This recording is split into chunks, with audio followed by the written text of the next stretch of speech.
did it happen? I know everything started 2018. Yeah. And how did you end up just saying, you know what, I'm gonna start this gaming journey? Oh yeah, that's where gaming comes in. I forgot to add that on the journey. With gaming, my friend saw a video of this lady online, Cookies and Cars, and she was like shredding it, literally, and she was doing rally and everything that I was doing. And I think it was more or less at the same time. I can't remember if it was at the same time I was doing like the rally school and all of that stuff that's been going on. Because now I've just done seating. I've done, because this car which I got, first, let me tell you what happened. I got a Renault Clio 2. That was the one I had got like a few, I think it was 2023 or 2024. Because I think content creation maybe helps pay for... Yeah, no, it does. It definitely does. Because most of the money that I make from content goes to rally. Okay. So yeah, that's what happens. Funding the car, funding the servicing, like entrance fees, all of that. Most of it goes to rally and my car and motorsport and all of that.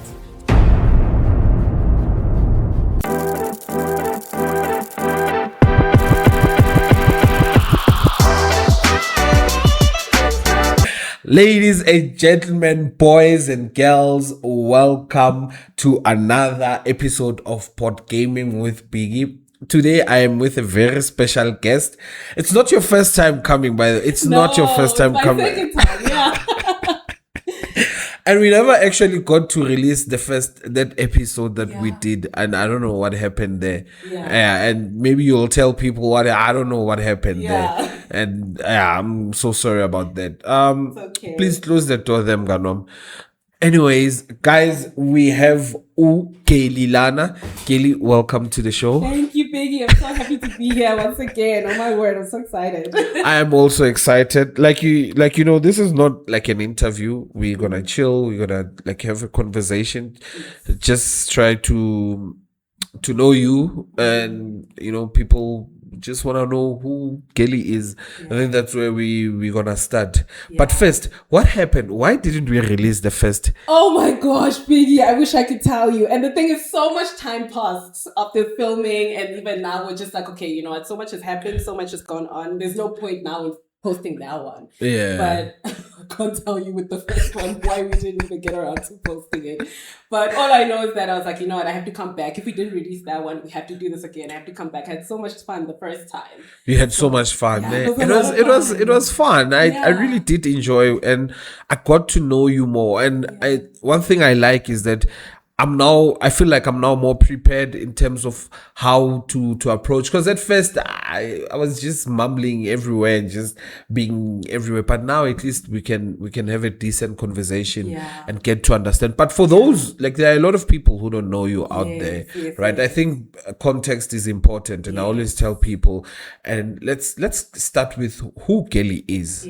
I know that Girlie is actually the name that everyone calls you, and it's actually your name. But I think people want to know who are you? Oh, I don't even know where to start. I think the best place to start would be with my motorsport journey. I think we can get into that, a little bit about myself also. My name is Girlie. Full name is Zagiti Yolanda Girlie Lukhele. Zagiti, yeah.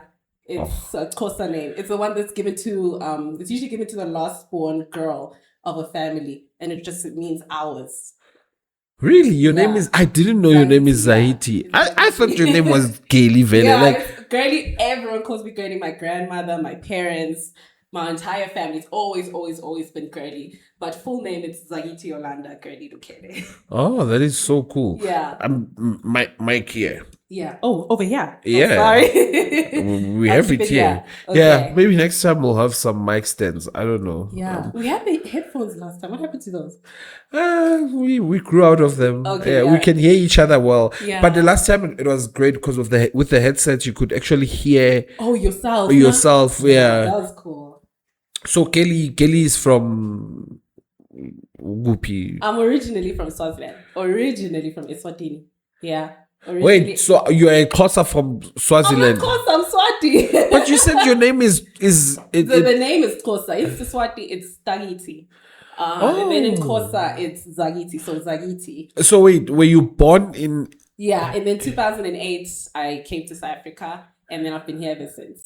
Also, you migrated this side. Yeah. But Swaziland, it's like our province. Yeah. They might as well less, just they might as well just join and be a South African country. You might as well at this stage, no? I honestly didn't know. I don't know. A lot of people, they never know. They always just like assume that maybe I'm from South Africa and stuff like that. I've been here for so long. And you've adopted the culture. The language. You studied this side. Studied here, high school, varsity, everything. Oh yeah, I remember you were telling me that you went on a trip to on an airplane. Was it? The last time I went on a plane was in grade 12 in Matric. In Matric. We did like the grade camps and stuff. So I was in Durban for my high school. That's where I matriculated. So we went to Sun City. I was at Crawford in Durban, North Coast. So then for grade camp, we went to Sun City. And that was the last time I was on a plane until last year.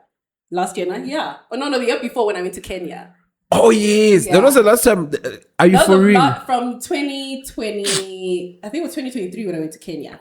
And then from 2012 to 2023, that's when...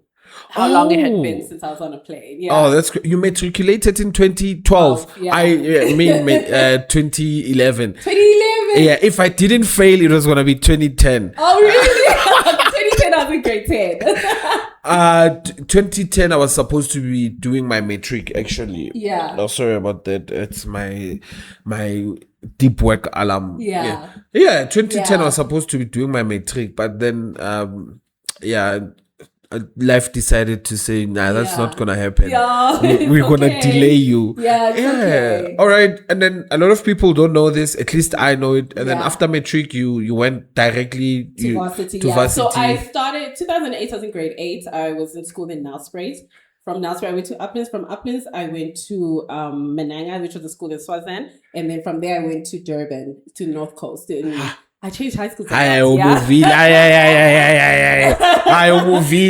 around a lot. And then after that, I came back, settled here in Gauteng. And then I went to UJ. After UJ, I went to Tux at UP. At UP? Oh, you moved around. I've been around. And a lot of people don't know this, but you did law. Yes, I did law. I started, when I went to UJ, I did corporate communication. After corporate communication, I did law at UJ. And then that's where I started to practice in law. And then I was just like, this is for me. Because I wanted to go into motorsport. Like along the journey when I was studying law, that's when I discovered motorsport. So then that's when I decided that, okay, I can practice, I can do both and everything. But I do eventually want to go into motorsport, want to go into driving. And Tell people that what actually happened in order for you to go into motorsport. So, okay, the story starts around 2018. That's usually the point of reference that I have. So what happened was in 2018, I used to get a lot of compliments. So everything it's like a build up to what the actual moment where I discovered motorsport. So what happened was a lot of people would compliment me about my driving. At the time I was driving a Renault Clio 4, like the red one. We used to call her Ready Baby. Like the car of my dreams. Like I had a big subwoofer also at the back of the car, like an amp, everything. That's crazy. Like for me, I think I love the car. Yeah, I really, really loved it. I pimped it out and everything. And then I used to get a lot of compliments about my driving from car guards, petrol attendants, my friends, people I give lift to, friends of friends, everyone like would compliment me about my driving. So at the time I didn't think anything of it. So I would just say thank you, like, thanks guys, like appreciate it and all of that stuff. So after that, like I just carried on. I went about my life, people would compliment me. I didn't think anything of it. And then after that, what happened is I was driving to Pretoria with one of my friends. So the perfect conditions, that off ramp on the N1, that one that goes from the N1 to go on to Pretoria East. What happened was I was driving on that road with my friends. So it was the perfect conditions. So I'm like, oh my gosh, please give me like this moment. Oh my gosh, like it's perfect. Can I have this moment? I want to take this off ramp the way I like to take this off ramp. Please, can I have this moment like to go around it? So I took my time. I, had my moments. I took the off ramp the way that I liked it. And then after that, like when we got to the end of the off ramp, he's like, you're so weird. Like who has a favorite off ramp? You should just go and be a racing driver. And I was like, friends, they say like random things and stupid things all the time. So I was like, you're out of your mind. I thought it was playing with me, So I was just like, nah, I'm not going to do that. Like, thanks. But I didn't think anything of it at the time.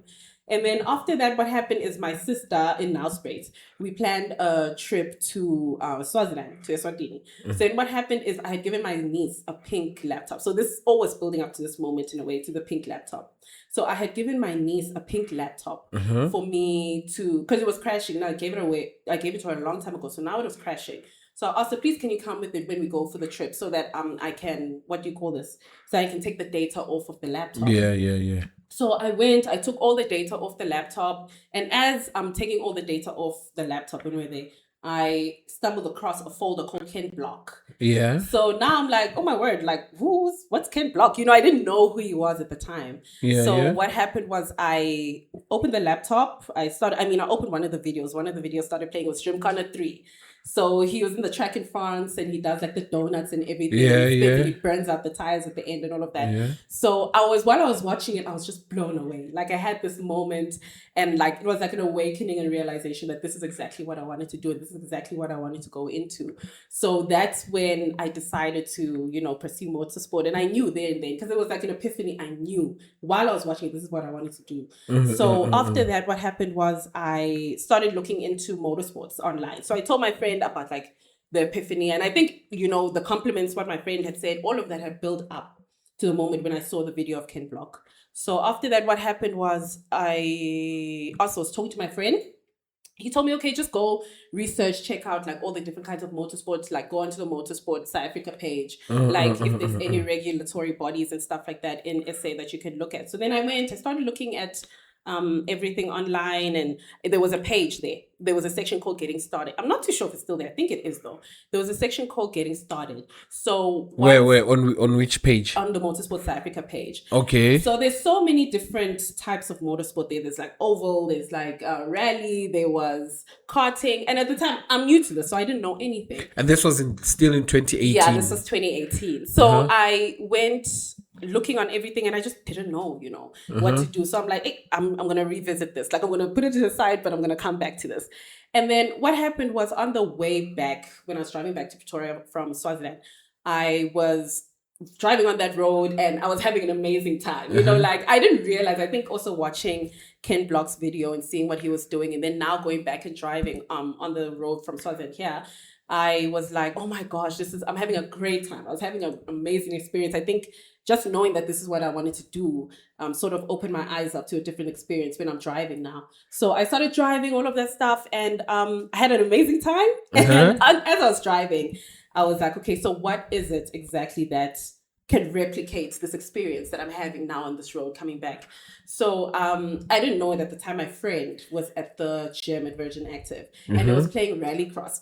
Believe it or not, on the TV, it was playing rallycross. So he came back to my place when I had arrived and he's like, oh, so I was at the gym and they were playing like a motorsport thing on TV. I don't know why they were. Oh, he's like, the cars were like this close to each other. They were bouncing around all over the place. They were on gravel. They were on dirt. So I don't know if you would like this. You should check it out. It's called Rallycross. So I'm like, oh, okay. I'm going to check it out. So then I watched Rallycross like online, YouTube. I researched about it. And then eventually I settled on Rally. So Rally and Rallycross is a little bit different, but I settled on Rally. Okay. So what's the difference? Rallycross. Okay. Rally. Basic things is you have your navigator. So there's two people in the car. Rallycross is only one. You're on a track when it comes to rallycross.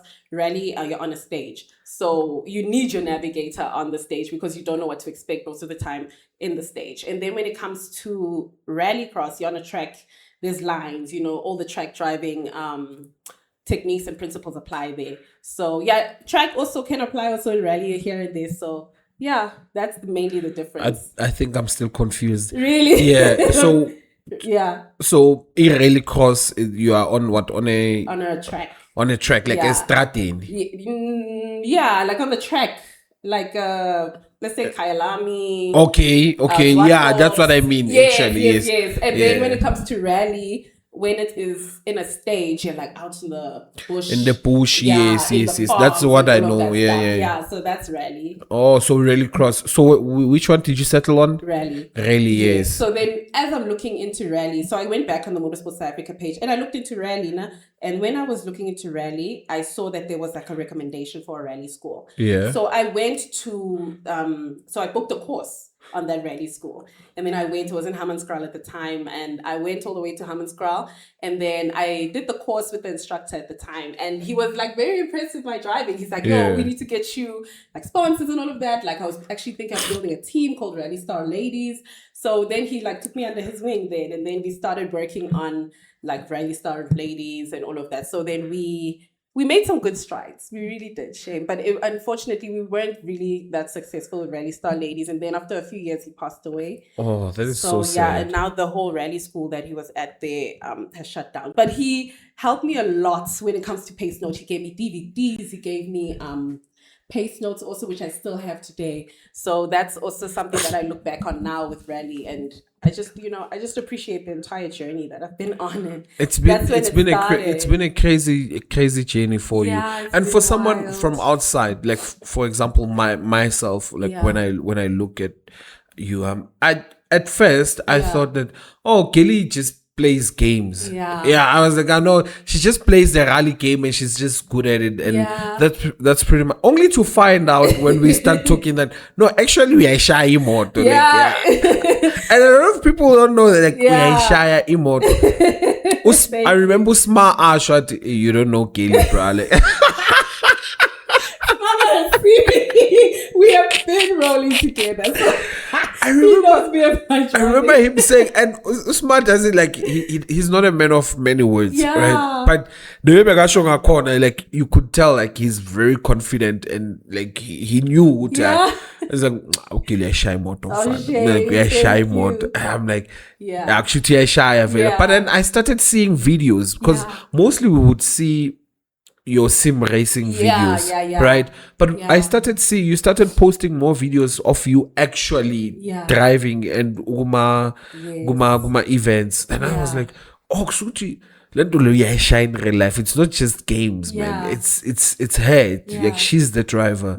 It's a lot more intricate than just the gaming, because there's motorsport. When it comes to gaming, I think it's an area that I've just been always very familiar in, because I used to game as a kid. So I have the OG Xbox, the black and green with the Xbox thing there. So I have that one. I used to game all the time as a kid, and then growing up, I was always like on quad bikes. We're riding around the neighborhoods with my friends. So that's also where I fell in love with like engines, 4 wheels. And I think the two kind of meshed in a very beautiful way. Which is, that's why like you sound like someone who grew up around boys. And you did. I've got sisters. You've got sisters. Everyone in my family, it's all girls, no boys. So it's weird. When we were riding quad bikes, it was me, there was another girl down the road, and then all guys. Everyone else had their quad bikes, so we'd ride around and terrorize the That is so crazy. Yeah. And are you a girly girl? I think to a certain degree, yes, but I'm always so casual. I'm you're always casual.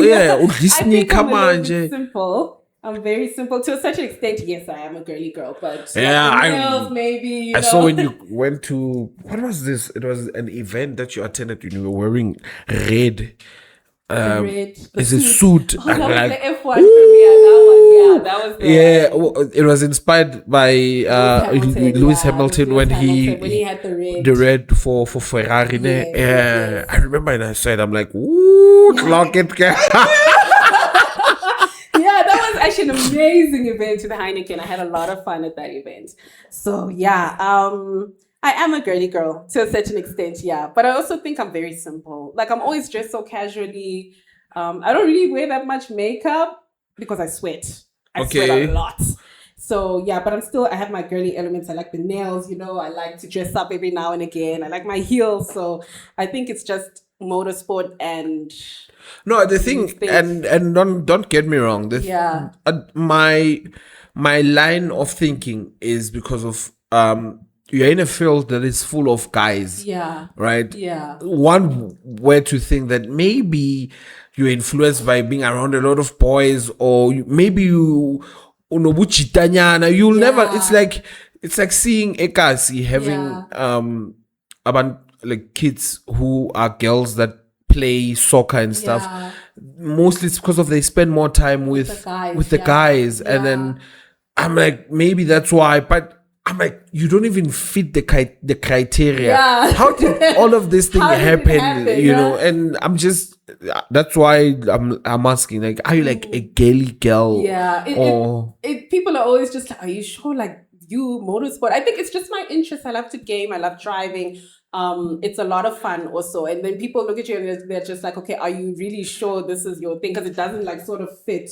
But I think as you get to know me also, like if you see me out in the wild, I don't know if I can say that, but when I'm driving and when I'm on the quads and when I'm in the bush, you know, that's where I feel like at home. Really? So that's where you could sort of see like, okay, now I get it, how she's also so into motorsports and dirt and the dust and all of that stuff. So yeah. Oh, that's amazing. And also, I think what I'm mostly interested in is just trying to understand, right? So here's the thing: how you grew. Would you say that gaming played a huge role in your growth? Yeah. In terms of like getting where you are.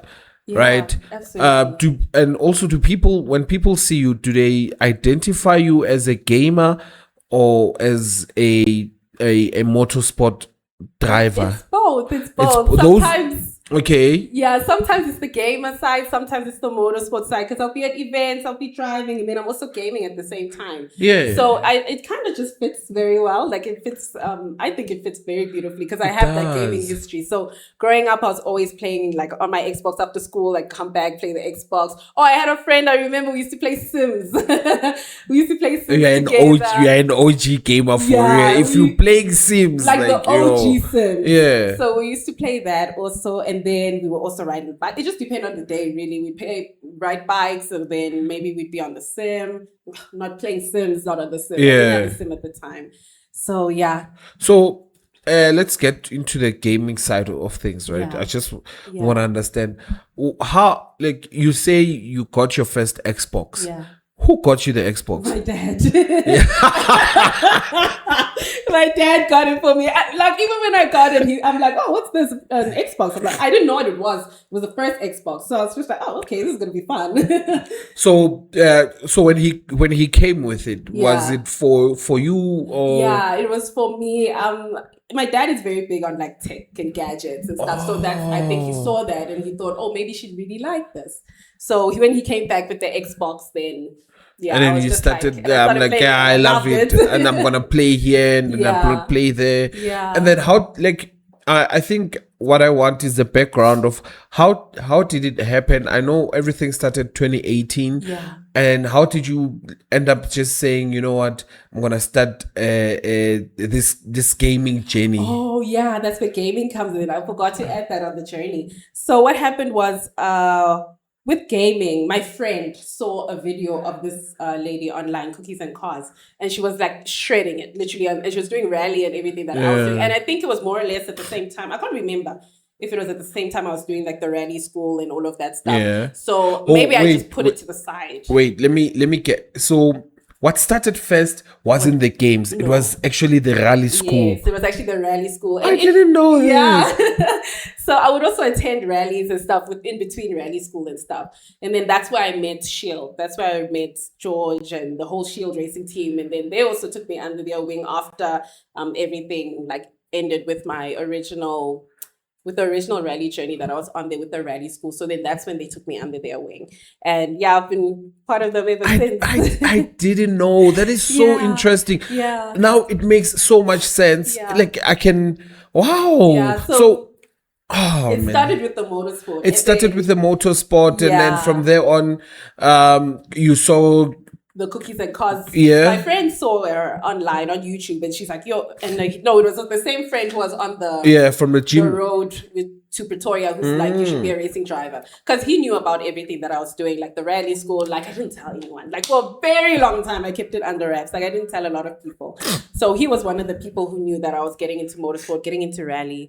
And then he told me about Cookies and Cars, who he saw on YouTube.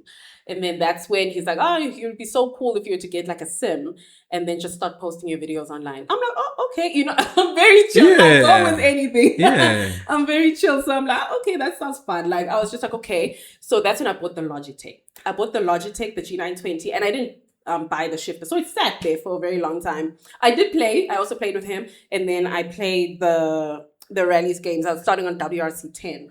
And then after that, what happened is I something was missing. So I left it there for a while. I think it sat for like 2 months or something. And then I revisited the idea of like gaming and stuff. And I'm familiar with it because I grew up gaming, so I thought it was a great idea too. And then I revisited it and I saw the shifter was on sale on Take A Lot. So I'm like, I'm gonna do this. Like I'm gonna buy the shifter and see. Yeah, if I'm gonna do it, let me do it right. Yeah. A manual transmission is my favorite transmission. So I bought the Logitech shifter, and then after that I attached it to my Logitech Game Changer. I was hooked. And you were hooked. Hooked. Bruh, Yeah, I remember seeing you for the first time. And a lot of people, I love seeing growth. I love seeing people grow in what they're doing, especially when they are so good at it. Yeah. Right? I remember seeing you for the first time. You know what you used to do? You used to steal your dad's TV. Yeah, you used to steal your dad's TV. Imagine that's how long I've been there, bro. I used to steal your dad's TV, and then so that you can game and do your recordings. And I remember saying, my God, this is so impressive. Yeah, so that's what I've been doing. Yeah. Yeah, I'm like, yo, this is so impressive. And then the rest is what? History. Yeah. When I started, I had no idea. I had no idea what I was even doing. I was just messing around, to be honest. Like, I was just like, okay, let me post this. And then my friend was always like, keep posting. Like, you never know. At most, I thought like maybe someone's going to be like, oh, you're into rally. Okay, maybe I could like sponsor you. There's a car. And then I'd probably jump off because I was like not on social media for a very long time before that. I didn't have Instagram. I think I had Instagram for like 2 years and I deleted it. I didn't have any social media. So I wasn't really like as into it at the time as I am now. So I was posting, then I'm like nervous. I'm like, oh my gosh, what happens if like I thought I would slide in and then slide out, Like I was scared of like what are people gonna like say and think, obviously, because now I'm putting my rally out there and I've been so quiet about it for so long. So yeah, it was a little bit nerve-wracking. I thought I'd be able to slide in and then slide out because I'm a little bit nervous. It's so funny how in life the things that we don't intend on doing are the ones that actually the reason I'm mentioning this is because of yesterday. London is here. We were having a conversation, right? And we were talking, and when you're trying to give a young man like advices. So what I like about him, he asks questions. He's I'm struggling from 1, 2, 3, and I fail to do 1, 2, 3. How do you keep on going and so on and so forth? And I remember saying to him, London, funny enough, you should ask. Whatever that I excelled in life, I never intended on doing it. Yeah, that's the thing. Like I never, there wasn't an intention whereby I was like, I want to do this. It's only when I did it just for the sake of doing it, and then it started booming, and then that's when I became, what happened with me. That's when I became intentional about it. I even told him the story of streaming. I've been streaming for years. Right, since 2017 properly. I started 16, but I'd say 17 properly. Up until 2019, nothing actually boomed. Came back during lockdown. Nothing actually happened. I don't want to lie and act like something did, right? And then I started this channel on TikTok. This is why I say TikTok is an amazing platform. It helped us to grow and get where we are today. For real. Right? So I tell him, I had this account, NoFocus. It wasn't NoFocus gaming. It was just NoFocus. Then I posted something about crypto mining. So this entire room, this is where I used to put my mining machines. So I used to have mining. I used to mine crypto as well. I didn't know that. Yeah, I used to. I've always been into tech. When it comes to tech, no, you haven't. Hey, with tech. I've always been into tech. So when mining became a thing, 2020, 2021, I started investing in mining rigs. So I had a lot of mining rigs. And funny enough, I'd mine here. Even if I didn't stay here, I would still mine here. And then I taught my nephew how to switch them off if, let's say, for example, load shedding happens. So I would control them remotely from my house, but make it a point that everything works from here. You know, then he would switch them on. Right. So I was talking about my work, showing people, and then I grew to like 500 followers, just like that, by showing the work, right? And then TikTok sends a message, says, you have now 500 followers, you can now start going live. Oh, nice! I'm like, what am I gonna go live doing, right? To cut the story Did you short. post some of your mining on TikTok? Yeah. Oh my gosh, I want to see it. You have to scroll down. I have the time. I'll scroll down. Late at night, I'll scroll. And I used to have like mining machines, rigs here, even also in Free State. Right. So to cut the story short, there was a day my wife went to go do her hair. I had nothing to do. And then that message just popped up like, go live, like you now have live access. I decided, I went to Maponya Mall, I went to buy lunch, and then I just decided to buy a ring light there. Like, let me buy this ring light and just come back. Unexpected also. I didn't know what was I gonna do when I get home too, because they said go live. So I was scared to go live and talk to people, not like talking by myself. It's crazy.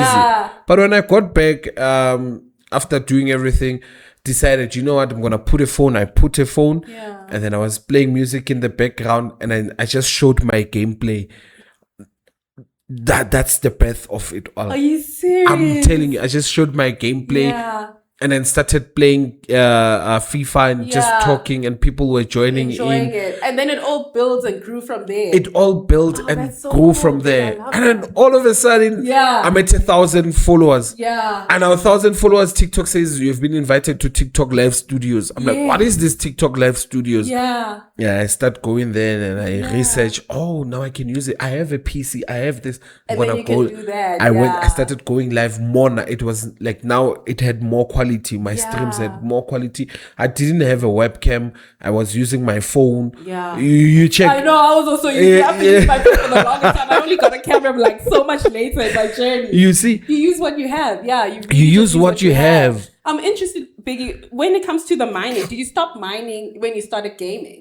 No, I didn't. I was doing them simultaneously, right? Because of mining was supporting my life. I see. Gaming. Sorry. You probably didn't know at the time. Guys, I did. I just wasn't in the ecosystem as yet. I see. But I had an idea on how big it was, but there wasn't, which is still the same issue that we have today. Sorry again, people out there, please do forgive me. I have this terrible flu. So every now and then you'll hear it's not, right? So, okay, I've also been sniffing. So gaming, I always knew gaming was huge. I knew where it was. The only issue that I had is that there wasn't enough information out there. We didn't know where to go. If the only event I had ever, Comic-Con is something that's happening now. It's still relatively new in SA. Back then we only had Rage and Rage Expo. And a lot of people, a lot of people didn't know about Rage Expo. Like a lot. You see where Coca-Cola the Dome, where we buy cars now. That was our home. Every year around October, that was our space. That's where we used to go. Which was that's where Rage has been happening. I used to go there since the year 2012, 2013, 14. Rage, you see Rage, that Rage. I'm sure you hear people saying, "Oh man, Rage has fallen off." Rage. A lot of that online. If you were there, I'm telling you, Rage was something huge. It was something huge. I think at the time I also wasn't in the ecosystem when Rage was like really big. Rage was Rage. Yeah. Man, Rage used to have, you know, a goodie bag. Yeah. Those were goodie bags. Like, Really? you would feel like value for your money, Yeah. man. That's how crazy Rage, like, there's this boy, let me not call him boy. He's a young man now. Yeah. His name is Gift. He Yeah. won a PS4 at Rage Oh, my word, for playing a game. I'm telling you. And Can you still win those as Rage? I'm trying to go win. I don't know now. Apparently, maybe you have to go for some scavenger hunt and maybe you will win. Back then, like, prizes were won. I remember I would spend the entire year. Yeah. When I say I'd spend the entire year saving up, Just to go to Rage. knowing that when I go to Rage, I will find 50% off, 70% off. Because of what happened, Rage was the pinnacle. It was, I don't know if that's the correct word. It was a place whereby people or brands went to showcase what's coming. So whatever that was going out of the market, they would sell it off at Rage Expo. Yeah. So you'd find, let's say, a motherboard that is 3 years old. There's a new motherboard coming in. Usually if it sells for 1.3, that time you are getting it for 400. Do you understand? That's a bargain. That's a bargain. You would build a PC, bro. Yeah. Like, just coming from Rage. That's the Rage I know. Yeah, I've only ever been there once also to Rage. To the Kalaga Estate one. Yes. That's the one I went to. Yeah, that's the Rage that I know. Yeah. That's the Rage that I grew up going to. Yeah. Right? And then, like I said, back then, like, gaming, I wasn't in the ecosystem. We were trying our level best. Yeah. You know, we've been here for the longest time. Yeah. And then, funny enough, we should talk about Rage. I was telling London the story of how I found out about Twitch, right? Yeah. I was at Rage, right? And we were challenging each other with friends and people who were just there. And I was just playing and talking at the same time, mocking people, making funny remarks. And then this other white guy just came up to me. It's like, "You're very funny, man. You should be a streamer." And I, It's what people say in passing. Like what my friend said when you should be a racing driver. I didn't think anything of it. So you also just like, what? No. I didn't even know what a streamer is or was. I'm like, what? And that's where it is. That's where the magic is. You just take that and you run with it. Also. You know, Twitch, man, people are making money off this. Yeah. What are you? The KSI and them. Yeah. I'm like, what is he talking? What is this Twitch? Yeah. Right there. There and there. Yeah. But I'm like, when I get home, I'm gonna go through YouTube to come nice. And that's how it all started. Oh, that's amazing. That's when I started investing time into this streaming thing because of someone said, you actually have the time. You are funny. Yeah. You should actually look into this streaming thing. Yeah. Now I found that a Rage Expo. Yeah. And no one they don't even advertise it as how it's supposed to be. It's a huge event. It's a huge event. It should be advertised correctly to the right demographics, to the right people. There are a lot of people who are interested in this gaming thing who want to learn more, but they just don't know where to go, who to talk to. That's also why I struggled with getting into motorsport. It's like, who do you talk to? Where do you start? Where do you go? So I'm very happy that I'm very, very happy with the fact that I was able to do the rally school when it was also open, because he also helped guide me so much. I learned a lot. He'd tell me, okay, go to the rallies, do this and all of that. So I'm very, very grateful for all the people who have met on this journey in the racing fraternity. Also, when I met Shield, they've also just taken me under their wing.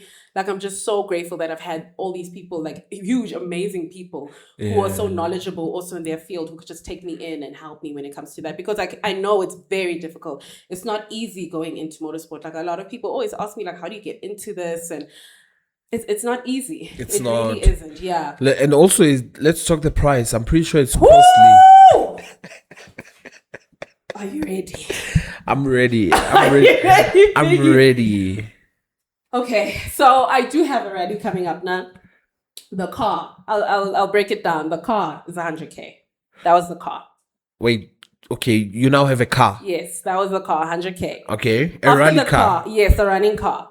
And then I think I can't talk about this now because I have been teasing it online a little bit. But I'm sure this is going to come out after. I saw. So I think all the news will be out, and I'm really eager to share also. So it was 100K. Entrance fees for the rally, regionals and nationals, it depends which which category you're doing. Okay, the prices can be different. I'm doing regionals. It is 4K. Some of the national events are 6K. And then also after that, there's running costs. There's racing fuel, not the normal fuel. There's racing fuel, 800 Rand for about, I don't know, but that's how much I have to pay when I'm doing like testing, like a full day and all of that stuff. So it's more or less almost the same price as a full tank. Yeah, it is. It is. So yeah, but it's 800 Rand. There was another fee which shocked me. That was the license. Depending on your insurance and which insurance you get, if you're paying for the whole year, like competing for the entire year, it's a completely different price. If you're doing one event, it's a different price. I did the whole year. My license was for the whole year, and I paid 2.6. Jesus. So that's 4,000 Rand to enter, 100K for a car, and then the car. Let me understand. Yeah. The car. Who owns the car? For me, it's my car. You own it. Yeah, it's yours. I own the car. It's my car. But I did it with the help of like my sponsors also, because now there's also okay. Shell. So I want to understand. I totally. I think I'm. The car. Yeah. Right. Itself. You buying it for 100K or just the car. That's the car, and it's got the roll cage. It's got the seats, the seat belt, the steering. Like it's a proper manufactured rally car. Like it's stage worthy. Everything. Okay. So that was 100K. Entrance fees 4K. License 2.6. Fuel 800 for a full day just on the track to practice or test and stuff like that. And then what other fees? There's a lot of fees. If something breaks, there's another fee there. And they told me if I roll, it'll probably be like 10K plus if I fix the car. If I roll. 10K plus. Yeah. Well, what's the thing for, Gandhi? What? The insurance for? The insurance is for me. Like if something happens to me, if I'm injured, if I die, all of that stuff. So that's what the insurance is for. There's options. Like you can take in this death cover, there's disability. All of them have the cover for death, but then not all of them have a disability cover. So yeah. I took the one no disability cover, but I'm covered for death. Yeah. I don't know, but I was just like, guys, it's a nasty joke. It's so expensive. Biggie. Yeah. Yeah. Yeah. Hish. So it's very expensive. That's just now. And then I think there's going to be also running costs, which we still have been discussing, which can be, if I take care of the car, well, it'll be around like 5K, which is better than like if I roll now, it's probably 10K. If something like happens. Is it 5K? To service the car. Or whenever there's a service. Fluids. So that's what after every race. After every race, you have to service the car. There could be like 5K for fluids and topping up this, topping up that, fixing a little bit here and there. And then, yeah, that's so far. This is why you need sponsors in motorsports. It's so expensive. It's very expensive. So yeah, that's so far what I've got. And then there's also track days. You have to book the track. I'm so lucky that I have Shield, which helps me with that. George helps me with all of that. So yeah, it's a lot of money. Let's talk about your sponsors. Yeah. Who are they? I don't know. Can I announce it now? I don't know. I don't know. So this will be aired next week. Yeah, yes. I'm definitely going to post Wednesday. All the details next week. I'm hoping on Monday. Okay. But it depends on how the car's looking. If it's ready, then I can go to the track and I can go and do some training at the track. Yeah. So then that's when I'll probably announce everything and stuff. Ooh, Clocky. So yeah, there's that. That's when I'm gonna explain everything what's been going on. Because now I've just done seating. Because this car which I got, first let me tell you what happened. I got a Renault Clio 2. That was the one I had got like I think it was 2023 or 2024 when I got that car. So it's been so chaotic. Last year was chaos for me, like in the best way possible. Like I was up, I was down, I was very busy. Like there was a lot that was going on. So financially, I don't think I was also in the best place. I was making a little bit of money. I'd fund the car every single time I could get a chance, but I really still wasn't in the best place financially to do it. So then now I was able to pay like more for the car, and the car was bought, finished. The Renault Clio is still there.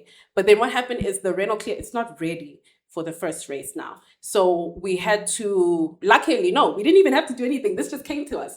The car which I'm driving now is a Toyota Runix. So that one just came to us. Someone was going off to varsity. So then we got that car. And they were like, okay, let's scrap the Reynolds. Let's instead take the money and use it on the Runix instead. So now we've got the Runix and it's fully kitted out. It's got seats. It's got intercom. It's got the wheel. It's got, what do you call this? It's got everything. There's something else I wanted to do. The roll cage. Yeah. That cage inside. Yeah, so it's proper. They've used it a little bit. So they just have to fix it up here and there. And yeah, like I'm very happy with it. Are you excited? I'm very happy. Yeah, it's like it's a cute little, and it's fast. It's so quick. It's so fast. It's a 1.8 liter front wheel drive, manual H pattern.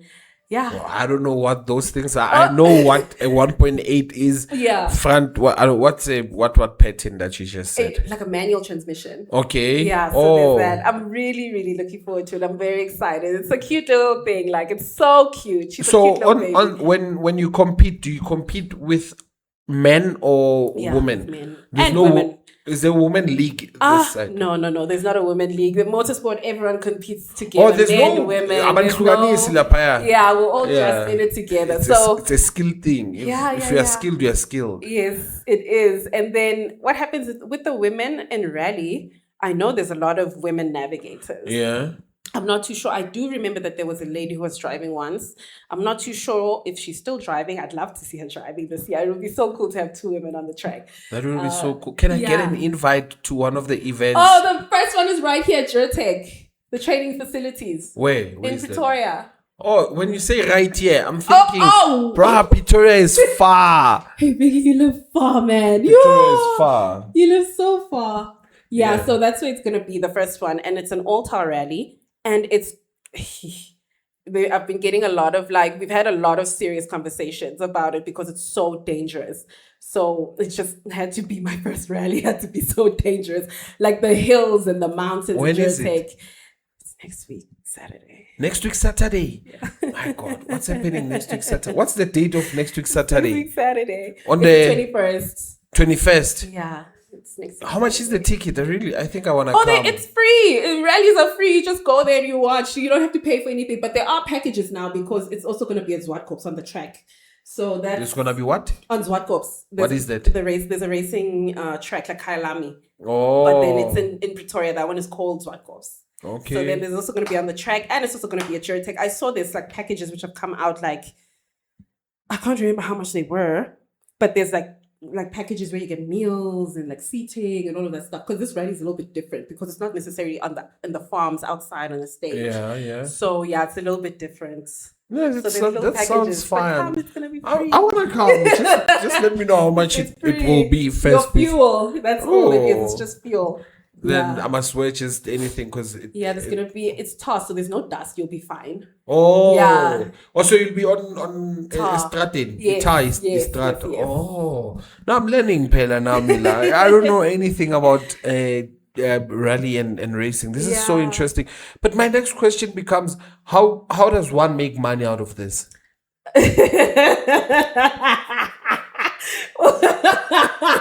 I'm sorry, Biggie, but it's expensive. You see all the money that you have to pay. I think rather if you're a paid driver, like for the team and all of that stuff, and then you're able to, but it costs a lot just to do it. Like it really is comes from the heart, like the passion and the love for it, because you fund this whole thing. So making money. So do winners make money? Yeah, if you drive for a big team, if you drive for, and then you're paid as a driver. You know how I guess I can make this example. I'm not so great at soccer, but as a soccer player, as an athlete, you're paid as an athlete for the team. Yes. Exactly. That's almost the same thing. Because it's more you funded, you get your sponsors, everyone pays. So do your sponsors pay you, or they pay cover the car? They cover the running costs, they cover the car services, but services I'm gonna have to be funding that one. What else? If I roll, I'm gonna have to pay for that. Don't Stuff roll. Like that. Yeah, I'm trying not to roll. Don't roll. We'll start a GoMe fund. Don't worry. We'll start a GoMe fund and say help Girlie there pay for my rallying. So that sounds expensive. It's very expensive, Biggie. It's Very expensive. How are you coping with everything? I'm lucky. I think I'm very blessed and very lucky to be able to have made a little bit of money with the promotions that I would do last year. That helped me a lot. So funding this is going to be very tough going throughout the whole entire year. So that's where you have to get sponsors. You have to talk to people. And yeah, all the money that I made for the most part, obviously I have my personal things which I have to pay for, but I try my best. I want as much as I can to go into rally at least so I can fund that. And yeah. For someone, sorry about that. For someone who doesn't know, right? Yeah. How do you go about getting sponsors? Not even on a rally basis, but let's say as a content creator, because I think content creation maybe helps pay for. Yeah, no, it does. It definitely does, because most of the money that I make from content goes to rally. Okay. So yeah, that's what happens. Funding the car, funding the servicing, the entrance fees, all of that. Most of it goes to rally and my car and motorsport and all of that. So when it comes to sponsors, sure, that's one area which I've also struggled in a lot. Most of the time, it's proposals, please, calls, emails, proposals, all of that stuff, trying to just get someone to talk to so that we can have that conversation, maybe see if they're interested and all of that. But yeah, when it comes to sim racing, the sponsors came on when I just started posting my content, which was very nice because they helped me also be able to share this journey which I'm on, and I also fund the tech and the equipment that I have. So yeah, sim racing I think was a little bit easier. Motorsport is very expensive, so that's motorsport is it's a total ball game. Yeah, it's a whole different ball game. I think I'm asking. Let's say for content creation. Yeah. I think that part is the one that's maybe most people. I also have that struggle in terms of trying to get sponsors or at least better collaborations or paid partnerships. Yeah. Some they don't want to pay. Hey. Yeah, there are some which pay, some don't pay. I think that's also just the struggle which comes into content creation, because some jobs you do for free, some jobs we get paid, but for the most part, I've been very blessed to be able to get a lot of paid ones. I think it's mainly the invites where I haven't been able to get payments or anything like that. But they invite you to an event. No, you don't get paid. You don't get paid for those. But there's no pressure also to post. But I want to bring people along, so I also want to post it. I don't want to lie. Yeah. I get invited a lot to a lot of events. Yeah. But I just don't pitch up. You just don't pitch. Yeah. Yeah. Yeah. The thing is, I pitch up for brands that have done something for me. Yeah. I think that way it's better because of. Yeah. I think going to an event is an expense of its own. The petrol to get there. Yeah. And then they always have a theme for some odd reason. Oh my word! Where were they having a theme? A lot of events they always have a theme. You must dress like this, smart casual. Oh, I thought you meant a theme you have to dress up as your favorite character or dress up as your favorite. No, that's all you dress code. A dress code. Yeah, let me say dress code. That's why I'm where did you see a theme? Yeah, that's always a thing. Hey, my mother is calling. I'll call her back. It's fine. Okay. Yeah. Yeah. She's in Nigeria, by the way. Oh, you serious? That's so cool. That's so cool. I'll call her back. Yeah. She's about to travel, I think. Yeah. Oh, okay. I see. That makes sense. So yeah, it's promotional content has helped a lot. So will you be doing a lot of those this year? I'm not too sure what the year's gonna hold. I have no idea. Sure. There's nothing brewing on the side, or you. Not necessarily at the moment. I'm just focused on the car and driving and racing. So if something comes up, because you never really know, they just come to you most of the time. They're like, oh, yeah, they reach out. We were hoping to work with you or something like that. That's how it's usually been done. So that's how I was able to get the promotional work. They just reach out and then they say, okay, we'd like you to do this, or we'd like you to be a part of this and all of that. But I think I should take this. She's in another country. Yeah. And I think take it. If you feel like you need to take it, then she's telling me that she wants me to buy a ticket. She's going to Uganda. Let me just She's traveling. Like She's for coming. real. She's coming here and then leaving. She's in another call. How will I call her? Hi, ma. Can take a recorder. Kopa, if important, I will untweet so that kids get Okay, sharp. Yeah, she's coming back this side, and then Yeah. after a couple of days, she's She's going. gonna go back again. She's Oh, going that's to nice. Uganda. She's just traveling just for the fun Hey, of it. she travels. Hey, my that's mother nice. travels. Hey, that lady travels. And Oh, I that's remember nice. when I was younger, I used to Yeah. tell her, say, sometimes people Yeah. get to enjoy their life at a later stage. Yeah. Now, I don't know, she's on her third passport because of the stamps. They just Where has she been going? She Oh my goes- gosh, can I come with your mom? she goes everywhere. She goes to Yeah. churches, so Oh my gosh. she goes to churches. Oh, she's having the time of her going life, to huh? Uganda, Niger, Yeah. Rwanda, Kenya. Yeah. Then remember the last time when she went, she goes to these crusades like Swazi. She goes to Swazi like Really? nobody's business. Yeah, Everywhere. she gets on a taxi and is like, I'm going to Swaziland. I'll see you guys on Sunday or Monday. Oh, cool. Yeah, she'll just call, says, Yeah, yeah, I'm no, outta here." today I'm leaving, ne? So I'm going to Cool. yeah. Travel, with your mom. She travels a lot, man. Yeah, Yeah. she's a traveler. Yeah. Wait. I'm so sorry. Sponsorships, promotions. Yes, so you won't be doing it. You're not sure. I'm not sure. Yeah, I only ever really know when they approach me, yeah, or they come to me and say, okay, we'd like you to do something like this. Otherwise, when it comes to the promotional work, I haven't necessarily reached out. They'd usually come to me and say, we want to do this, does it work? Or yeah.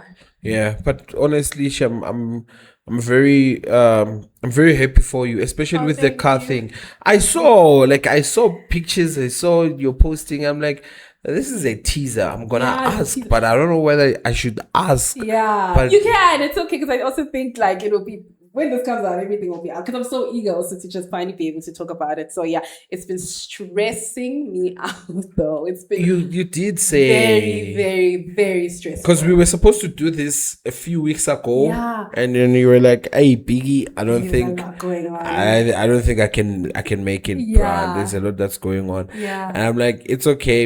I don't want you crying on my podcast. Funny enough, that thing that was going on there, it wasn't about the car. It was just like my own personal life and a lot of things going on. Like, Yeah. because I don't necessarily share a lot about maybe personal struggles that I go through and all of that stuff. I like to put all my work out there, my journey and all of that stuff. I also don't like to bring people down in a way, make people feel like, I don't know. I just like to share a lot of like positive energy and Yeah, but all of that. it's important for people to also know that Yeah. you are also human. I am, yeah. I don't know. You I know? think I've always just been like that. Like I never want to make people feel like bad or make people feel like, drained and stuff like that because of No, you are also human. problems. You are a public figure. Yeah. An influence to a lot of people. Yeah. A lot of people, young girls, Yeah, young boys, they look up to you, they see what you're doing, Yeah. and they say, oh my God, I also want to be like Girlie. This is Yeah. what I want to do. Yeah. That's the entire reason of this podcast, so that they can understand how difficult it may be Yeah, it and is. how expensive it is, but it Yeah. is doable. It is doable. You know? Yeah, it really is doable. I don't think there's nothing that is really impossible. Like if you set Exactly. your mind and you believe that, you know what, I've got this, I can do it. I'm going to put my all into it, I can do it. So yeah, I don't know. I think I'm shy. Yeah, you are sharp, but that's my point, because Yeah. I'm like, my point is you are human. Eventually something will weigh you down and Yeah. you just be like, yo, no, I can't take it anymore. Yeah, that's Because right. of I think most people forget this, right? Most people tend to forget that we are Also human. we are just humans like them. Yeah. I know when someone sees NoFocus or they see us, they're like, yeah, I'm a Biggie. I'm a PlayStation. Hey, there's Yeah. money there. Biggie's working with this particular brand. There's Yeah. money there. There's a lot of things that come out of pocket, like out of your own pocket. There's a So lot of things that come out of our own pockets. Yeah. And it's a shame we don't talk a lot much about it. Yeah. Yeah, what brands make us go through. We see you guys. We see you. You guys make us go through a lot. We go through a lot with Yeah. these brands. Yeah. And some are good, some are bad, some are great, some they just want their brand out there, of which it's business at the end of the day. Yeah. I totally understand that. But man, they don't bazothi controversial. You guys are not paying us enough. Please pay us enough.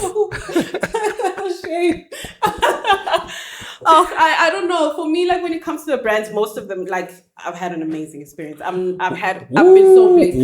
Obviously, there's always gonna be that bad seed, like not bad seed, like a bad apple. Is that what it's called? Like a bad experience. You know? That's what I'm trying to say. So I think when it comes to that, I can only reference like one of them. I've had great experiences with the brands. Yeah, no, I'm very happy. I'm not. You know, I've had great experiences with a lot of brands that I've actually managed to work with. Even till today, it's just a few that really like just. We understand, you know, or maybe sometimes it's not the brand per se, it's the representative of the brand, or someone that you are dealing with on that particular brand, you know, then it becomes a really, you know. But now I want to move different. I want to work with big brands now. I want to work with big bosses. Big game players. Big players. Yeah, no, I only have like when it comes to the brands I work with, there's only like one which I can pinpoint and say, yo, like this one, y'all really tried it, hey. But for the most part, I've been so blessed. Like when I look back at all the brands that I've been able to work with, like coming from this little background which I had in gaming and just studying on the Logitech and being able to grow.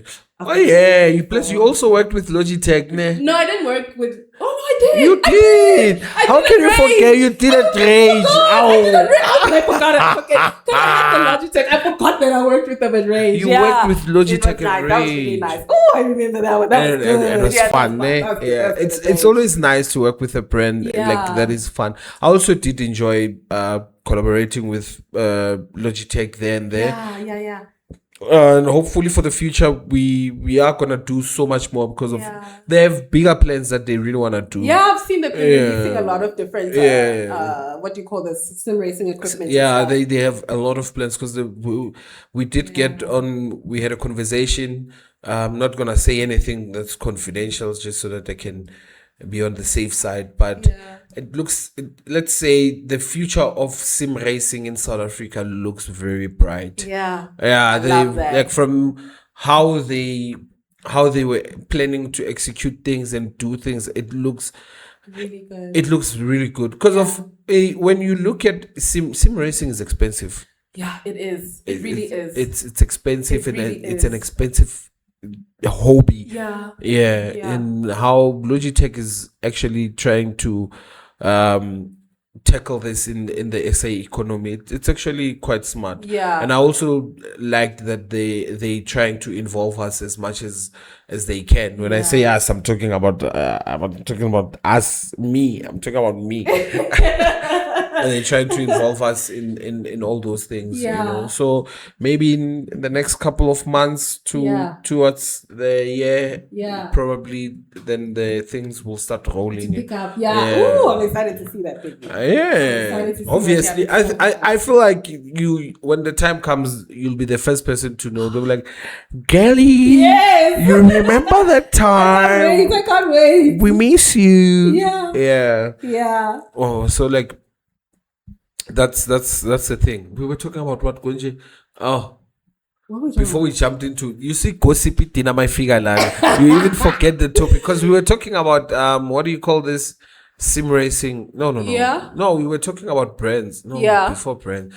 Why do I always? Oh, it's the sponsorship. The sponsorships. Oh yeah. Like.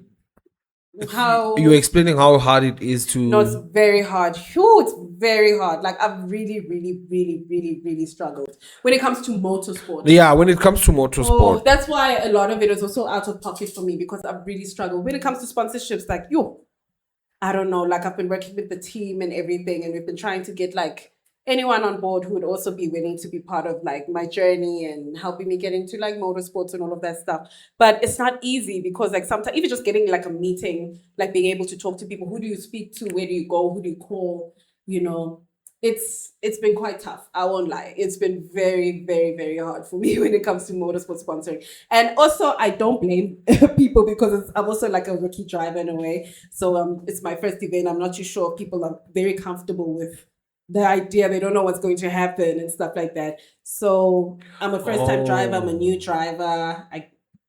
Yeah, but funny enough, you should say that. Yeah. I remember someone saying to me, "Hey, Biggie, brands or people in per se, let me not say brands, but Yeah. people in per se, they don't invest in ideas. Yeah, that's the thing. They usually want to see you execute something. They want to see you execute. And they invest in winners as well. Yeah. Yeah, they don't just give people J because of when you have an idea, you want to go and do it. They want to see you doing it and doing it successfully. Yeah, exactly. They want to be part of the success story. Yeah, that's true. That's not very an true. attempt. Yeah. You know? So sometimes, Nati, we ask a lot. And now when I'm saying this, I'm talking to myself and I'm saying, I ask a lot from brands. Yeah. You know? Yeah. And sometimes we are not winners as yet. Yeah, we have a concept. Yeah. It's kind of working, but we're not winners yet. So I understand their position. Yeah, same. I also understand. It's like Yeah. risky and stuff like that. Because even when I tried to rent a car last year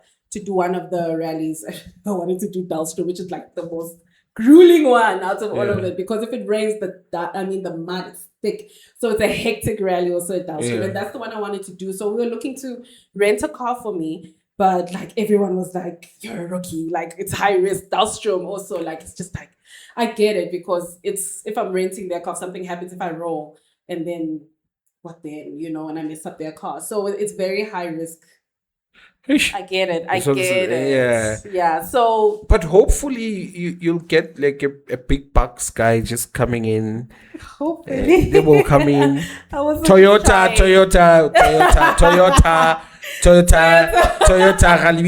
Toyota, come on.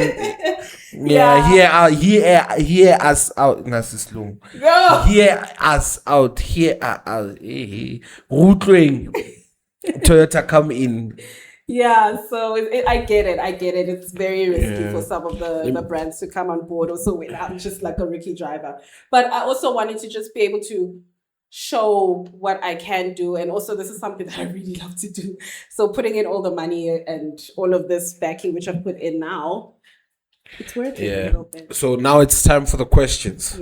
Yeah. Oh, we got questions. Yeah. It's not a lot. A lot of people were just excited to see you. Someone's like, "Oh, I'm such a huge fan. I should really come there." Guys. And I'm like, "Don't be a stalker, please." Shay, Biggie. Yeah. Okay, this one is from Ghost, right? Ghost, okay. So Ghost is the guy we were. He was our guest last week. Oh, yes. Exciting, okay. Yeah. He's like, here are my questions for him. Yeah. Do you think sim racers deserve the same respect as real world drivers? Yes. They do? Absolutely. Like, I wish I wanted to even say, like, absolutely. Like, for real, sim racing is not easy. Sim racing is not easy. I'm not even going to lie for you because I would just do normal road driving, and then also going to sim racing was also another adjustment which I had to make. I think sim racing is on the rise. I think it's like a very huge thing even for gaming. So it deserves the respect, because putting in the hours to get those lines right, to get the techniques right, to get good at the game, it takes a long time. It takes a lot of work. Even for me, just getting like all my racing techniques down, it takes a lot. Listening to the pace notes also, it's a lot of work. And I don't think people necessarily see it and maybe think, oh no, how hard it is. It's very hard. So I think they definitely deserve the same respect. And when it comes to also like a little bit, there's like few easier games which are a little bit more, people would say, arcade. So there's also the more technical games like Assetto Corsa, that takes time.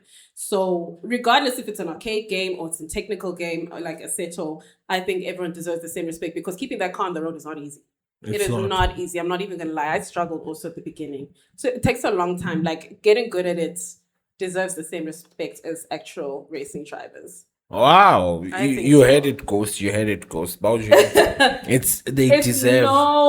It's no joke. Also, it's very, very tough. but it's also a lot of fun. Ooh, this one is a good one. Yeah. Have you ever felt pressure to change how you present yourself online to grow your audience? Yeah, I think I feel the pressure mostly now because, I'm I'm very happy and all of that stuff. And I'm a little bit like bubbly and I put my heart on my sleeve. So I feel like maybe when it comes to motorsport, it's so serious. It's a lot of seriousness. People are so focused and all of that stuff. And I guess it's a very dangerous sport. So of course you have to be very serious and all of that. But I don't want to change my myself, like the girlie who I am, but I do feel the pressure sometimes to be like, maybe I have to present myself a little bit more seriously online if I want to be taken seriously as a driver. So I do feel that pressure. Oh, I do yeah. feel that pressure because I am a very, very fun-loving. I don't think a lot of people have seen my serious side. So that's mainly where I feel a lot of pressure. Because of one, I do know that the audience that you have, they follow you for you, and it will become a bit hard to sort of transition to sort of serious. transition. And that's the thing. I just want to be me also, But obviously for driving, it's serious. We're on the stage. It's serious stuff. I don't know if a lot of my audience has seen that side because it is there. It's just that when I'm online, it's more of like the fun and all of that because I like it to be fun and exciting and engaging and all of that stuff. And then I'm not too sure. I feel the pressure to be a little bit more serious. I think we'll see as time goes. Maybe you should just see how they respond to something different so that they can see the seriousness of and how serious does it get, like it gets dead serious. You can die out there. And it's a life and death thing. Yeah, it's a life and death thing. So I think that's also why the team's been on me like this. We've had a lot of conversation, a lot of meetings because of geotech, how dangerous it is. So they're like, Girlie, we are actually like, you have to be very serious, very focused. Like this is a dangerous rally. So it's serious. It's scary. I'm scared for you. Funny enough, I'm nervous, yes, but I'm not scared. I'm excited. But do you think some organization invite women or minority races mainly for diversity optics rather than purely for skill? And if that happens, how should races respond to it? I do think, yes, probably they are doing it just for the diversity optics and stuff. But for me, I'm sort of happy because they're still allowing more diversity into the sport. The fact that we're allowing more diversity into the sport, that's what brings me joy. There's more women, there's more people of color. So even if they are doing it for their own like brand, sort of brand optics, I'm just grateful that at least people are being given the opportunity because that gives someone a platform in itself to be able to showcase what they're able to do. How are you treated as a woman within that industry? As a woman, so far it's been good. It has been good. Yeah, no, I'm not even gonna lie. I'm not even gonna. It's been good. It's been good. I think there's just a lot of like skepticism. Like, are you sure you're able to do this here and there?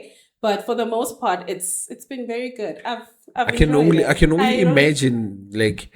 Yeah. What you have to, because you have to prove yourself. Yeah. Oh, okay. Maybe where it is a little bit like, whoa, you're a woman and all of that stuff. Sure, maybe it would be online with some comments that you could get sometimes like, put her in a real car. She won't be able to do something like this. And I'm like, bro, I'm sorry, I know I can. We like. So it's a little bit of skepticism here and there. Yeah, we always talk about you, like my wife and I, Yeah.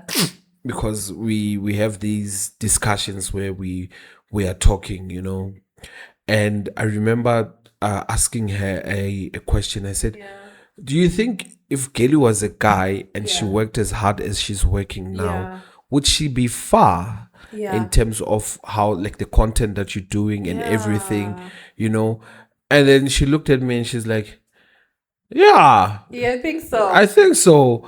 I think she would be. And I'm like... That's a good question, actually. I don't know. I'm like, I don't know, because of maybe her niche of being a woman and doing it the way she does. Because she does it 10 times better than most guys.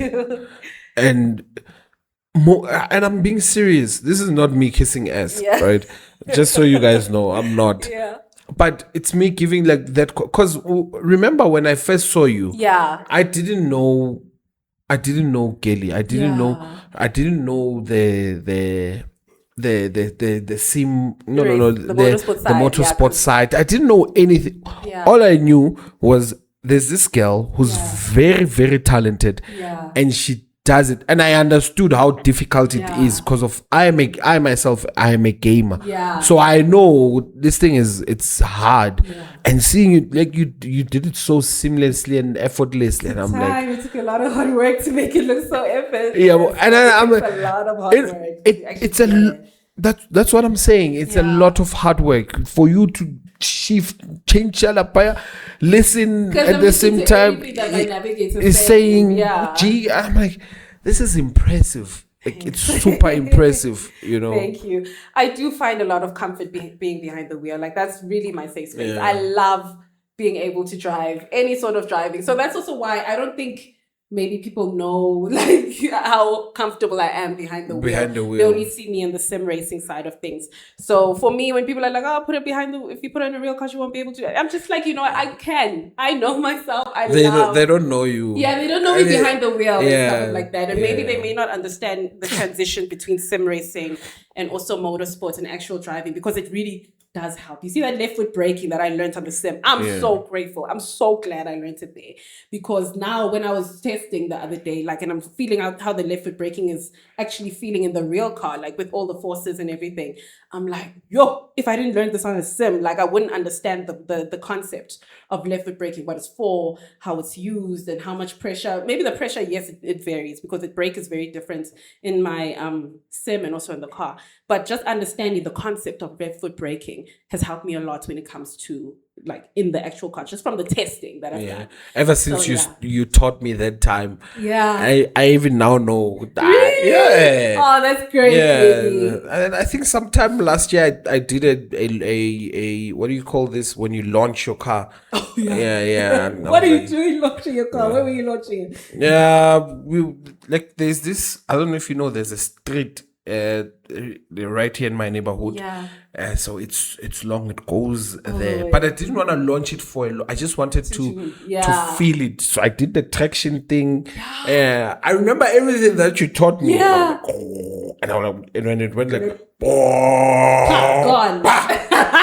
and you feel like, I felt my stomach just everything coming here, and I'm like, Girlie. And I did that all alone without anyone. I'm like, if I die here, at least no one's around. I was busy on my birthday. We took my dad's bakkie, so we were busy doing like burnouts on the road. It's a real wheel drive, so we're just busy doing burnouts there. So it's fun. It's a lot of fun. Also, back to that, I'm sorry, Dad. I hope he doesn't watch it.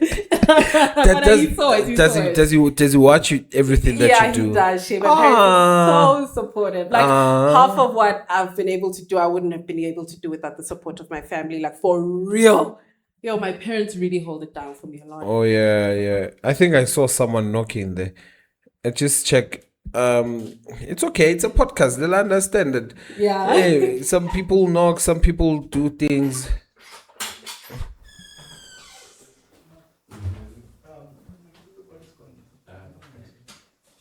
Yeah. Okay, it's fine. You left us here. It's okay. It's okay. Do you want to come into frame a little bit more bigger? Are you okay? I'm okay. You can't see you. I didn't realize. After an hour or so. Oh my God! Maybe no, but you were still there. I was still there. Yeah, just a little. So where was I? Oh yes, we were talking about the comments, and sometimes, like, how do you deal with negative comments? Yeah. Oh, that's a tough one. Wait, before, how do you deal with it? Do they get to you? Do they get under your skin? Sometimes, of course they do. Some of them are just like, but then other ones, obviously, it's like, yo, because I think for me, I put my heart out there sometimes when it comes to my racing and all of that, how much I love. And then when people come for that, it's just like, maybe when they attack, maybe, I don't know, it does get under my skin sometimes. So like if I put my heart out there and stuff, like it gets under my skin. One of the ones which really used to affect me the most was when people would discredit me for like all the things that I'm doing, like my driving. Like say, oh no, it's fake. Oh no, it's not real. All of that stuff. So then that would really affect me. So I remember with my Logitech, I used to say, okay, maybe it's understandable why people would think that it is fake, because you can't necessarily see my feet under the table, and you only see me. And also because I was using like my phone, so I was using the front facing camera, and it was sort of inverted. I'm turning right, the car's going left maybe, or something like that. And then I started using my back camera so that when the car goes left, it actually goes left with me also. So I thought now, okay, great, I've got like this new sim. You can see everything of me. Like now people will be like, okay, she's actually driving, because that I actually really, I love what I do. I love driving and all of that stuff. So it would affect me sometimes when people would discredit me for that. It took so much work and so many hours and so much, I put a lot into it, and I put my heart out there, and it kind of hurts sometimes. People are just like, you know what, nah, she ain't really doing it. So when I finally got, let me tell you the story. When I finally got the sim that I have now. So what happened is, you can see my feet, you can see all of me. So I'm like, oh my gosh, yes, like, finally people you will can be like, see you can see all of it. everything. You can actually know for real that it's actually me doing this. So I don't want to say like, there's obviously a few of the bad comments. I don't want to like say like everyone is or discredit all the people who are actually really, really, who know and follow and know that it's me really actually doing that. So it's just a few of them. So I thought, oh my gosh, yes, finally, you can see all of me. You can almost, if I want to point it to a screen, I have posted a video of me, the screen, everything, but then I don't think the angle was the best one. So yeah. And then I got the new rig. I posted a video, and I posted the replay of the video. And then someone said on the video, they're like, oh, nice stolen replay. And I'm like, I can't win. You can't win. I can't win. And I was like, if you go to the previous video, you can see them actually driving. So I'm just like, you know what? If you know, you know. And if people think it's fake, there's nothing I can do about that at the end of the day, because I've shown so many different angles. And yeah, that one used to get to me a lot, because I really, really tried my best. Like I really worked hard, like to just get where I am, even with what I'm doing on the sim. So yeah, the negative comments, some of them will bother you. Some of them you're like, you can brush it off. But then I think for the most part, what keeps me going is everyone who really is supportive, everyone who's able to share, like, we believe in you. And on the hard days, those really, really, really pick me up and help me to keep going, because it can get so hard sometimes. So yeah, that's why I also keep pushing through. Like if anything gets difficult, like we were talking about, like if we have any personal things that are affecting you and stuff like that, that really does keep me going. It does. So, yeah. And people online are just silly, man. Yeah. Are just silly. Others, with me, it's the fat jokes. The fat jokes, they don't get me, right? Yeah. But there's this, like, how someone phrases it, I'm like, this guy, who are you? Yeah, I think it's the way that they phrase it, because I don't know, I put my heart out there. So when people come for like, oh, she can't do this or she can't do that, that's when I'm just like, bro, like, why are you attacking me like this? And it's my heart. I think it's because it's very close to my heart, so it can affect me sometimes, like the whole motorsport thing. So yeah, that's why it can get to me a little bit, here and there. I just try my best to keep a positive attitude, like give everyone the best. Do you block them or you just leave them? I haven't blocked anyone. I mean, I've fucking blocked. Really? Yeah, I remember there was this other guy, bro, like, so it's obviously, when you sleep and then you wake up. So when I wake up, bro, I'm like, well, my 25, 30 messages, right? Comments on different videos. Yeah. From the same person. Oh my gosh, I remember there was this one guy. You just reminded me, Biggie. There was this one guy, like I couldn't even like take it like to heart anymore. Because every single video it was the same comment. She's not playing, she's not playing, she's not playing. Like every single video. So eventually I was just like, bro, there's nothing. I don't know what I'm supposed to do here. Every single video. So I'm like, when I saw that, I'm like, what did I do to you, bro? Yeah. Like, is everything okay at home? I don't know. How do you have so much energy to go on 30 different posts? Yeah, he also used to comment on every single one of my posts. I just stopped taking it like to heart after that, because I realized that maybe like it's not necessarily me or something. I don't know what it is. Maybe they have their own personal problem. Maybe it's not what I'm doing. Maybe they have their own problem. Because on every single video that I'd make, I'm like, why? When they comment on every single video, different times, it would be I won't be able to see those comments because of I'll get. You can see it it's tons of comments. We can open anything. I'll have 60, 70 comments. I can't read all of them, although I try to, so that I can engage with people.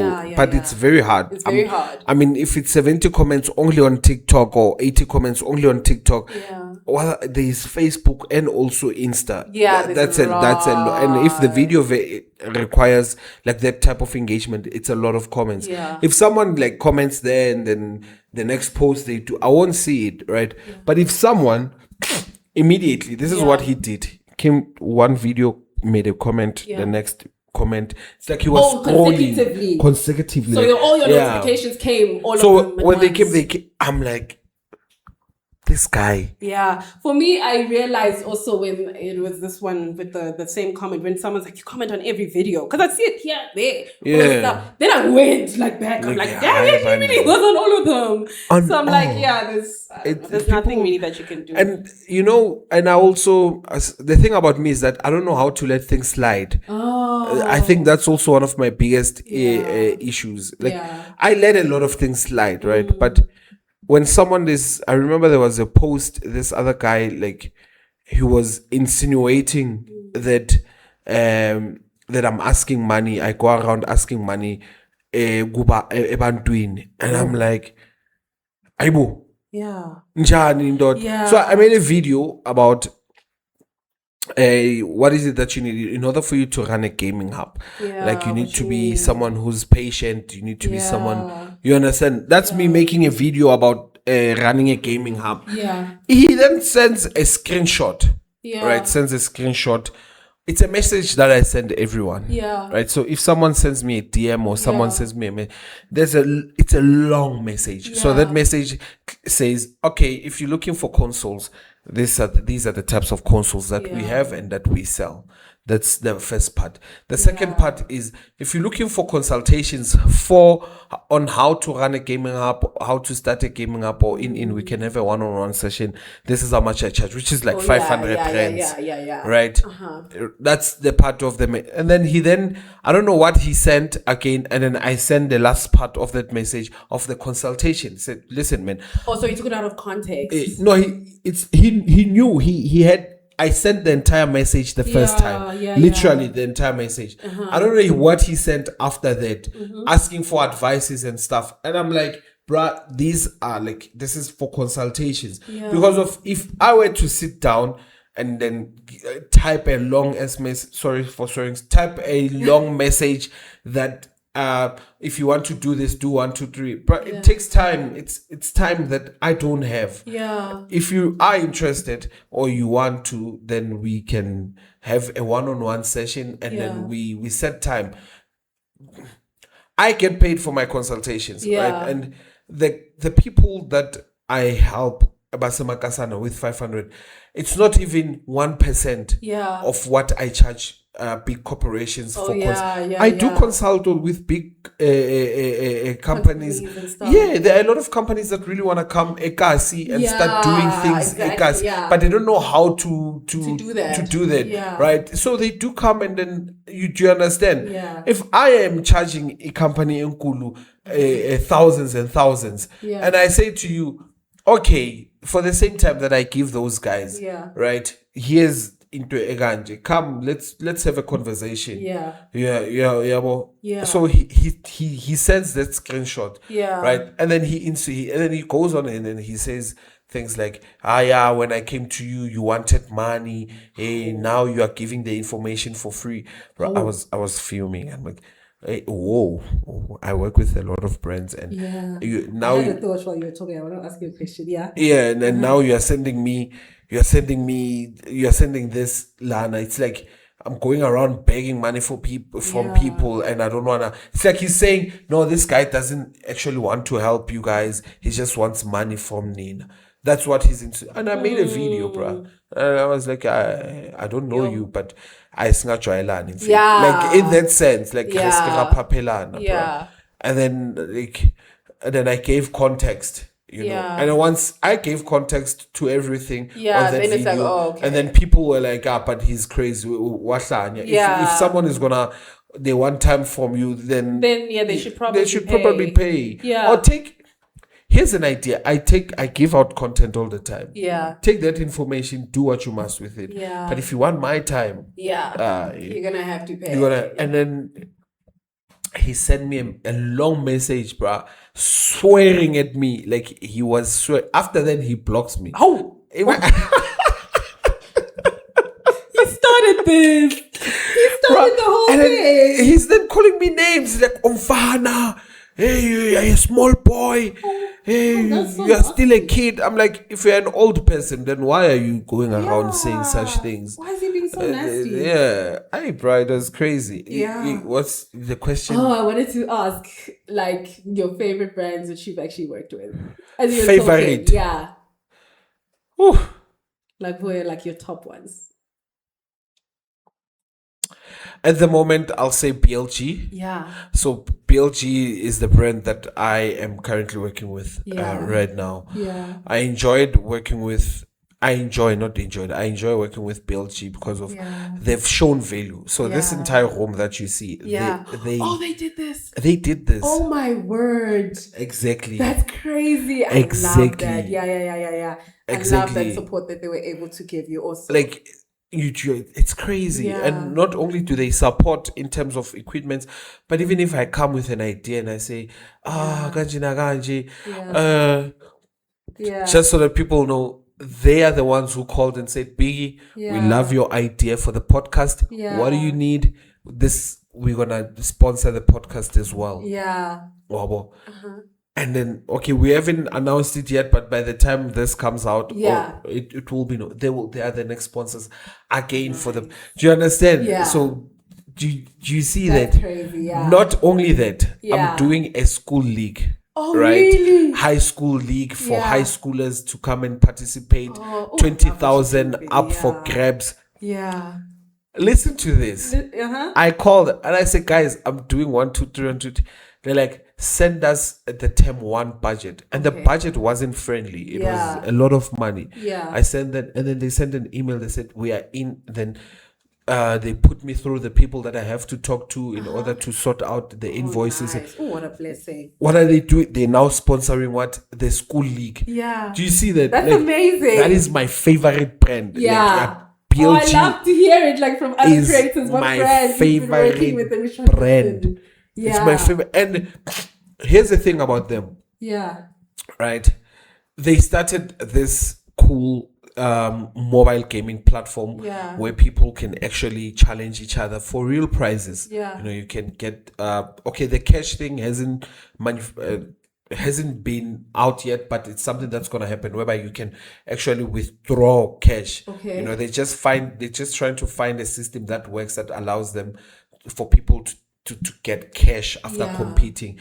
But for now, they are working with MTN. You can get your airtime. You can buy from Xbox. You can buy from Steam. Oh, for real? Yeah. That's so crazy. Basically, that system is amazing. I don't want to lie. So how it works, it's crazy. Yeah. It's okay. So if you're an MTN user, the thing is, here's the thing. It's like 7 rands a day. Yeah. Right. That for an ordinary person, that's a lot of money. Yeah. Right. But they're saying to you, it's a lot of money. It's a lot of money. But now there's a day. But now here's what I like. They're saying to you, if you use the platform more and compete more, you earn BLG coins. Okay. And then with those BLG coins, Yeah. you can use them to reimburse yourself with like airtime and things. Man, for just logging in, for example, when you log into the thing, they give you like 10 BLG coins, if I'm not mistaken. Yeah. For just sending out an invite to play with someone, you get coins. You get coins. Yeah, they just want people to so you use. Can build. Yeah,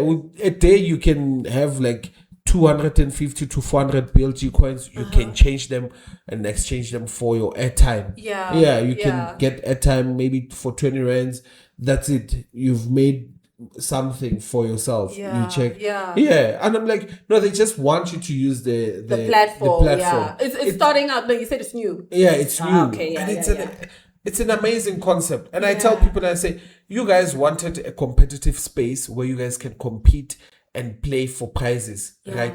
That won't come for free. Yeah. No one will give you that for free. Yeah. It costs money to build such a thing. Yeah. And then now they're accommodating what? Mobile players. Yeah. Because of console players, let's be honest, their infrastructure is sorted. Yeah. Because console players, we pay as well. Yeah. We pay, how much do we pay? 140 on PS. Yeah, 140 on PlayStation every month. Yeah. Just so that I can have access to play online. Oh, okay. So you have to pay. There's an infrastructure for console players, but you are paying and there's no, you're not gaining. Like Game Pass also. Yeah, like Xbox. it's like Game Pass. Yeah. But when you are playing, you're not gaining. Like there's no, you're not getting anything. There's no value for they're just giving you access for you to use their infrastructure. Yeah. But now with that platform, they're saying, okay, you are on a mobile phone. You want a place to do. Here's a place. Yeah. Fine, it's 7 rands a day, but here's a place you will get yourself. You can redeem points and buy your airtime back, and you can go to KFC. You can go to Checkers. Yeah. Do you understand? Yeah. That is crazy. You can go to Pick and Pay. Yo.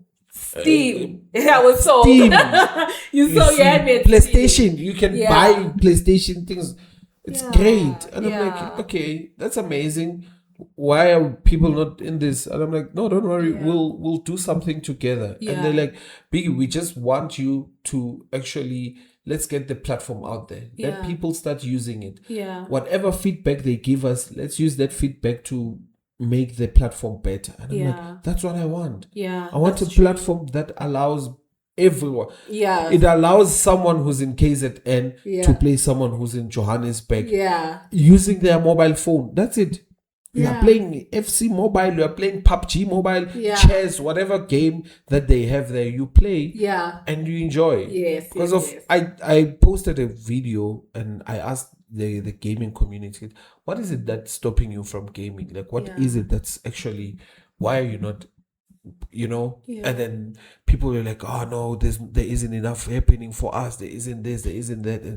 And I'm like, yeah, but you see, there are things out there. It's just people don't know, and also people don't want to spend money. Yeah. But I'm telling you, it's value for money. Yeah. It sounds like it really is. You can even use it at Pick and Pay. You can use it at Pick and Pay, Checkers. As long as you are playing. Yeah. You know that I play. Yeah. So that's my favorite brand that I work with. Oh, that's nice. At the moment. Yeah. That was really cool. I've always wanted to know. I never get to talk. Yeah, I know. That's like, I won't lie. It's my favorite. Like, mainly because of what they are building, the systems that they build, and also what they stand for and what they've done for us. Yeah, that's also what I'm looking at. Like, this is wild. This would be amazing. Yeah. And then another brand, I don't know whether they're a brand, but they are a brand on. It's Metal State. I've enjoyed working with Metal State because of they, in essence, they're the ones that were able to introduce me to what do you call this?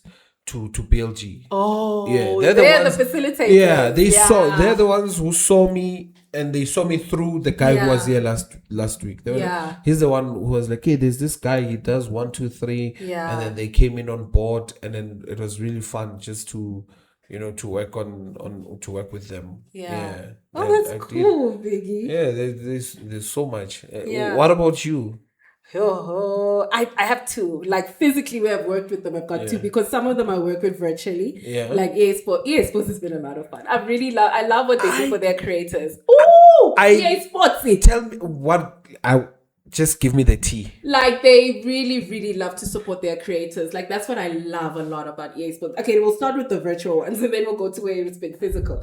But I love how they are always having their creators in the loop. Like, if something's happening, they'll send like a message on Discord and stuff. It'll be like, okay, we want to invite you guys to have this. Like, this is what we're doing. And they do also, which is nice, they also pay. They do pay. Then they have the new platform support a creator.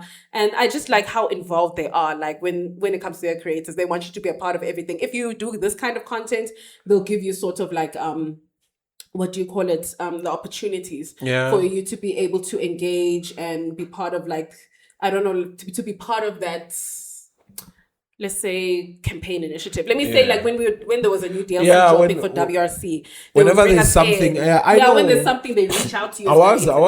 I am part of the creator network. It's just that I never paid attention. I never paid attention to or worked on it a lot, because you have to work on it. Yeah, you have to work on it. And also, I'm limited to FIFA only, so that's. maybe if there's a new the latest FIFA's dropping, all of that That's stuff, when it gets, that's when they yeah. reach out to you and all of that stuff. So I love that they've got supporter creators. They really involve their creators in everything, and they're the ones who put me in touch with who facilitated everything for me and Fnatic for the new equipment. So that was really nice. So I really love how they are very supportive of their creators on your journey. So I love that. So now I've also been able to work with Fnatic because of esports. So I'm forever grateful for that. Like, I'm so grateful for that. And then Next Level is also a lot of fun. I love the freedom that they give. But when it comes to physically, like when it comes like here in SA, Red Bull. Red Bull. Red Bull experiences are like through the roof. They're amazing. I've really enjoyed working with Red Bull. Red Bull loved you, ne? Red Bull. Red Bull, why do you treat me like this? Why do you treat me? I mean, Red Bull, the day I see you. What did they do to you? Nothing, actually. Biggie! They did nothing. Actually, Red Bull, this is for Red Bull. Actually, they did nothing to me. I don't want to lie.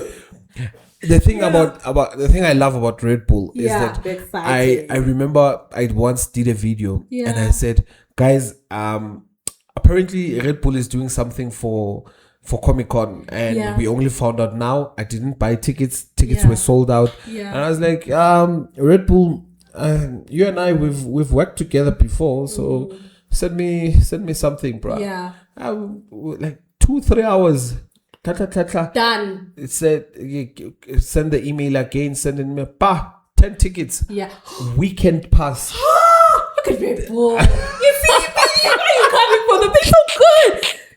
Like, no, I'm not coming for Red Bull. Like that's that. the thing. I'm not coming for Red Bull. I'm just saying, Red Bull, we don't have a fridge. We don't. You also want a fridge? No, Red Bull, we don't have a fridge. Look at this setup. We need a Red Bull and we don't have a fridge. Ganjani Red Then Bull. there's 2 open corners here where it would look perfect. It would look.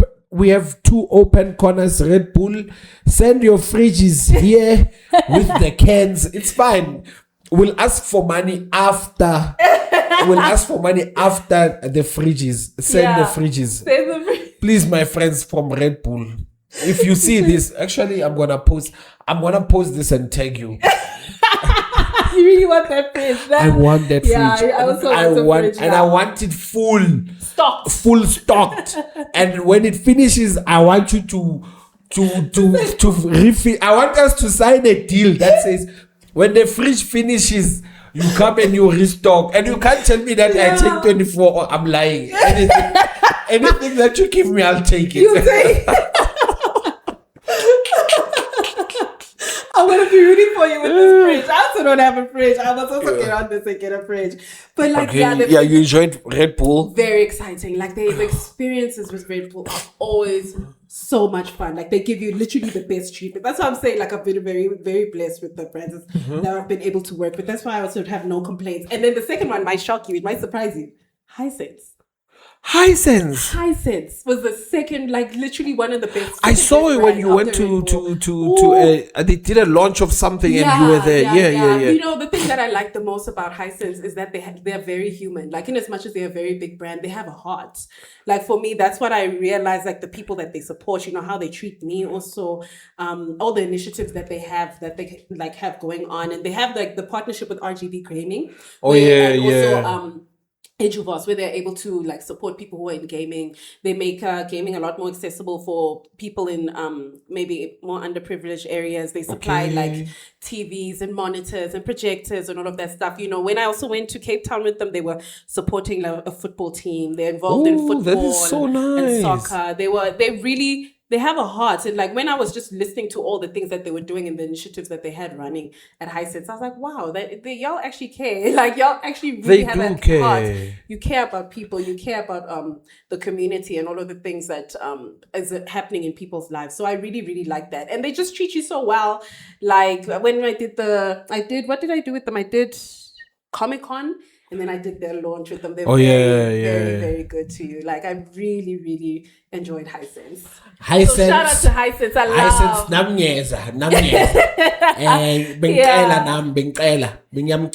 I love how human they are. With my eye, it's so red. It's understandable. Yeah.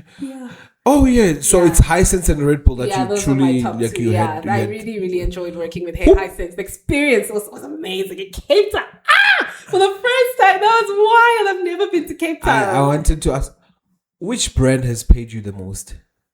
This is gonna shock you, actually. It was Kit Kat. You're lying. Yeah. Kit Kat is the one that paid the most. The most was Kit Kat, yeah. My God. I thought maybe your alliance would go with the ones that treated you well. No, you mean financially, purely financially. Purely financially. It was Kit Kat. They paid me the most. And they paid well. Yes, they paid me well. Sony also once paid me well. I don't want to lie. Yeah. Really? You got to work with Sony? It was crazy. Oh, that's crazy. It was the first time being paid for streaming. Really? They didn't want content. They was streaming. That's so cool. I think that gig, CYM also. He also did that one. Yeah, he also did that one. Oh, cool. And then they paid. I'm like, oh, this is crazy. I'm gonna be paid to just play a game with their music. Yeah. I'm like, oh, okay. Yeah. And then that was it. Although the money took forever to come. Yeah. It took forever, bruh. But I understand because it was my first time working with a big corporation in that way, because they have to do this vendor thing and then it goes from one person to the next until it gets signed off. Oh really? Yeah. Oh, I have no idea about that. It's huge. It was, but I wasn't being paid by, when you work with a brand and there's this. Sony is huge. Yeah. Like, it wasn't it was Sony. So the Sony Entertainment. Yeah. So it was crazy. Yeah. So the lady that was helping me, like, was talking to the guy from finance. Yeah. And if you don't do things well, then you will have to wait another 3 weeks until they. Really? Yeah. Wow. It's a long procedure. Yeah, I can imagine. It's a long procedure. I can imagine. Yeah, but I don't know why they never came back. Yeah. It was a once-off. It's always the once-off ones that pay, ne? Yeah, that's the thing! They pay the best, like, then they're gone. They're like, thank you. They're like, oh, thank it's you. Been real. Thanks so it's much. It's been so real. Like, we had a great time. And then you never see them again. But lately, I've been getting ridiculous offers. Really? I've been like ridiculously bad offers. Not amazing. Ridiculously bad. I'm like, oh shit. I remember this guy's like, oh yeah, for a 30-second video, they're willing to pay $300. I'm like, it's fine, they can keep it. Yeah. And then this guy, when you have to be like, nah. Yeah. Then this guy's like, I'm like, no, it's fine. I'm in a niche market in SA, buddy. Yeah. And I don't know a lot of gamers. Yeah. Purely who do content purely on gaming. Yeah. Who is as influential as I am. Yeah. There aren't a lot. Yeah. They aren't, if there are, but they are not a lot. Yeah. I wish there would be a lot more gamer girls also in SA. I'd love that market to pick up. Like that. But they are. It's just that they are. I mean, I've met a lot along the way. We've got Naledi. She's an esports player as well for Synthesis. I'm hoping I'm pronouncing them correctly. What's that one? It's an esports organization. It's an organization. I thought it was a game. I was trying to figure out what game it is. No, yeah, she plays. I think Apex. Oh, Apex Legends. Yeah, she plays Apex. She's so cool. She's huge also on Twitch.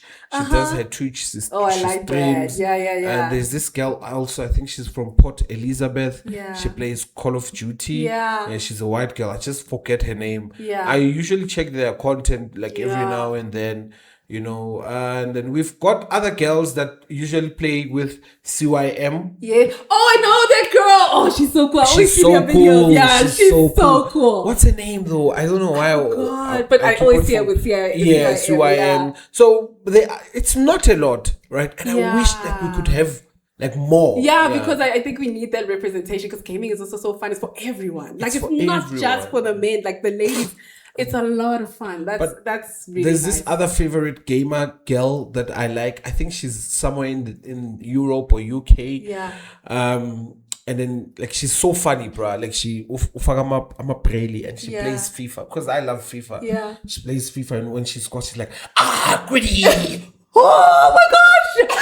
I saw this on Instagram. I think this lady, she got her baby, and she's making some crazy kills like on Call of Duty. It's just like headshot. I'm like, oh my gosh, girl, she got her baby. Like it's nothing, and I'm just like, girl. It's like that grandmother. Do you remember that grandmother? Oh yes, you were telling me about her the last time. It's been a while since I last saw her. Yeah. But Nami also, when it comes to, here's the thing, all right, and I wish some, not, and I don't want to be misquoted here. I wish some girls that are just not taking this seriously, they're turning it into an OnlyFans page. I hate those ones. Why is your cleavage out and you streaming with why? Yeah, I don't know. You see, that's another different ball game. No, it's because of they know the market that they're in. Yeah, okay. They know that young boys are gullible. Oh, I see what you mean. Yeah. Because they do it like mainly for men and all of that stuff. They're doing it for men and... Yeah. And then it becomes something that it is not necessarily... What was the main purpose? It's not necessarily watching you gaming, but it's for something else. It's for something else. I see what you mean. Those ones, they bore me. Yeah, I can imagine. But it's the same. They're taking... It takes time for guys like yourself and the lady who work with CYM and Naledi and all of them, for you guys to show your skills and show that it's your skill that puts you there, nothing more, nothing less. And then have someone just come there and then do something else. Because that's the thing. Yeah, I think for me the only thing is when it comes to that, it's just like I get weird requests, like people want me to, like we talked about this the last time, we need to do like just barefoot driving. I can't do that. I really know. They want to see toes. I really feel like for me, I'd just be disrespecting the industry, number one. The thing that I love so much. Like I want to drive, I want to race, on a rally, and now I'm out here with my toes and stuff. Like I can't, like that. No, that's the one thing for me where I'm also just like I can't have these kind of requests. And I've always just wanted to be about like the skill set and showing like the love that I have also for it, and just being able to drive and show all of that, because it is like for me, I always try to dress up as much as I possibly can. So because I don't want it to be anything else about other than the content. One thing also I like is you are conscious about, you understand the type of world that we live in. Absolutely, I understand. Like I remember, like when it's hot, that's when I'm like, damn, I have to position the camera like up so that like I can cut and crop a little bit here and there, because I don't necessarily want it to be other than what I'm doing like for the motorsport and all of that stuff. So I am very cautious when it comes to things that I wear, like especially online. Like that, I don't think it's also me. Like I don't dress like that much often. So for anyone who's doing that, like that's their prerogative. But like for me, it's just not something that I can ever see myself doing. Like, totally. I think we've come to an end of our show. Are there any more questions? Are those all of them? Oh my God, questions! I forgot. No, I think I took a screenshot. Let me just double check it. Where is it? There we go. Screenshots. Where are the screenshots? I screenshotted what? What did I screenshot? All right, let me... no, there isn't much. Not much. Heddlestone says he's also a streamer. Shout out to Girlie. I would really like to hear her thoughts on gaming. Her content is real and I'm looking forward to it. You see when we say we follow you for you. Absolutely. But my thoughts on gaming, I think I did share a little bit throughout this podcast that I really do want some more women. I'm glad that you've mentioned that there are a lot of women who are in the sport also. That makes me very happy. But I think it's fun. I think it's engaging. It's something you can do not only by yourself, but you can play with your friends. And like it's a lot of fun. It's a great hobby to have. It is. So I really love to be able to share this, like my journey, my gaming, motorsport, sim racing. Like it's been amazing. It is. So more than anything, I'm just so grateful for everyone like that's giving me the opportunity to be able to showcase this. That like is it's so nice. Like even through the hard times, like it's y'all really keep me going for real. I tell people, gaming is amazing. Gaming has been able to take us out of, you can be going so many opportunities. Besides that, opportunities are great. Let's say you're going through the most. Woo! Tico. I'm happy I'm married now because Yeah. kunabantu abakhalayo emjolweni. Yeah. Right? Yeah. And I'm not saying marriage is easy or anything. Yeah, no, I wouldn't expect it to be. Yeah. That's the thing. The thing is that people don't understand that marriage, it takes two to tango. That's what most people say. Right? Also in marriage, you can't, it's something that you work on every day. Yeah. Every day. And you must understand that you're going to annoy each other. For example, today, my wife is like unkwatele, right? Oh. So when we woke up, there was no electricity and all those things, and we didn't have hot water, so I couldn't take a bath at home. So I had to come and take a bath here. So she was sleeping, obviously, and then I took everything, and and then usually when I leave, if she's sleeping, I have to lock the door. With my key. I went to the car with an intention of saying I'm gonna lock the door. Went into the car, forgot, left. While I'm on the way, I'm like, I didn't lock. I call her, bro. And then you can hear like she's tired, like, and she's also not feeling well. I'm and like, the weather's not good. I'm like, yo, babe, Yeah. And she just hangs up, and I'm like, I messed up, bro. And then after that, I send her a message, a text message, and I say, you know what, babe, you have every right now, quarter. I messed up. I am so sorry. You see, it's so now these are the types of things you work on.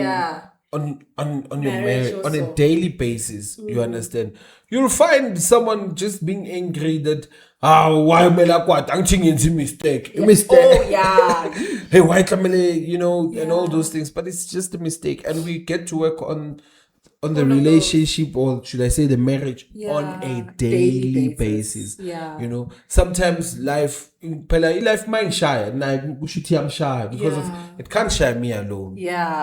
True, because you're in this together. We are in this together. It can't share me alone. If there's no money to do 1, 2, 3, hey, it's not on me alone. It's on us. Everyone. It's on us. So that's so much more work in itself. There's so much more work in itself. People think that like overlushat and then it's all butterflies, and no. It's a lot of work. It's a lot, and especially when you're staying with someone like me, I'm annoying, and there's a reason why this was built for me from the get-go. It's because of I'm loud and njanja. So a space like this was created just for you. Just for me. Just go be loud there. Go. So that when I get in, all that high energy. Singing, shilling. And you come, you're a little more calm. Have you met her? You've never. Your wife? Yeah. Yes, of course. You've met her. So many times. She is the most calm. Like, she's very calm. Soft spoken. Have you met me? I'm there, bro. I'm there. I love that with the two opposites attract. Biggie, So when I get home, and like she's had a long day. I can't be. So all this energy, and then I go home and I'm more calm. I can now match her level and taller, and I become that husband that she needs. You to be. I'm singing. But she's so hilarious. Back to pointy gaming. Like gaming does that. It relieves a lot. A lot of stress. A lot of shower is stress. Hey, it's so champagne. When stress gets like really painful, I get this pain like at the back of your neck. That's when I know that. For me, when I'm stressed, I put my shoulders all the way here. I won't be like relaxed. I'm just walking around like this. Like, I don't know why. I also don't know why. And I pull everything up like here. Then I get here. Once I put on my headsets and I turn on the live, listen to music, play the game.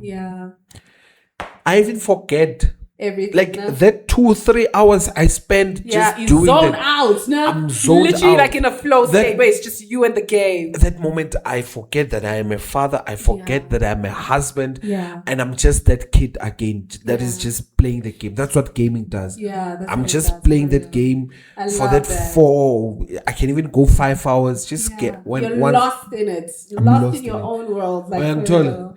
And the moment I'm done and I take out the headsets, I put everything aside and I get back into the real world. I'm even better. Even the messages that would annoy me, You feel more calm. I'm a little more bit calm. I'm more relaxed. Yeah, You know, so that's what gaming does. Yeah. So, ladies, nizwila ngithi manifuna ukudlala. Please. More Love to shower have some of my girls stress. out here also gaming. Yeah. I think that's pretty much that's all that I had. everything. Do you have any questions for me though? I don't know. I think I'm good. We're always chatting. It's a chat, man. I think that's pretty much it for now. Yeah. Thank you so much for coming. Thank you, Biggie. It was so much fun. This is so nice to be back. How long did we take? 2 hours, almost 2 hours. Oh, wow. It's 1 hour. It's long, but it's a necessary thing. Yeah, One thing I like about podcasts is that you will watch it, pause it, come back to it. Come back. You can. I watch one episode for 3 days. Yeah. Yeah. Hectic. And there are a lot of podcasts to watch. Yeah. You know, there's a lot of them. I have to. Oh, there's so much. Thank you so much, guys, for joining us. Thank you guys so much for everything. I really do appreciate you. Yeah, I appreciate you. Thank you for this podcast. I had a great time. Thank you to all my supporters, fans, followers. I'm not even too sure what to say because I'm just I'm grateful because I'm able to have this opportunity and share it with everyone. So this guy's laughing at. Why are you laughing at me? Yeah, I have funny reactions there. Yeah. So thank you so much to each and everyone who was able to watch the entire podcast up until here. Yeah.